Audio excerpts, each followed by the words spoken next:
Thank you very much for the kind introduction, Nuno, and I'm very privileged to be able to discuss with the audience today.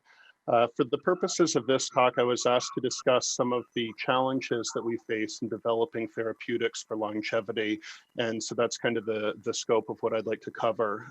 Next slide.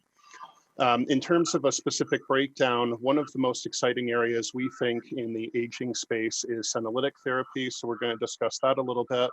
We're going to use that as a framework to identify some of the specific challenges in drug discovery for aging. And the punchline for that is going to be that science is complicated, but there's a lot of progress being made.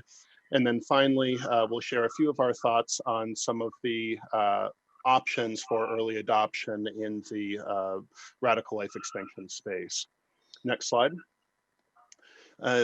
Everything that I do is for profit, so I'd be remiss if I didn't disclose my financial involvement. iCore Therapeutics is a for-profit company, and we operate a portfolio of different companies in the life extension space. Next slide.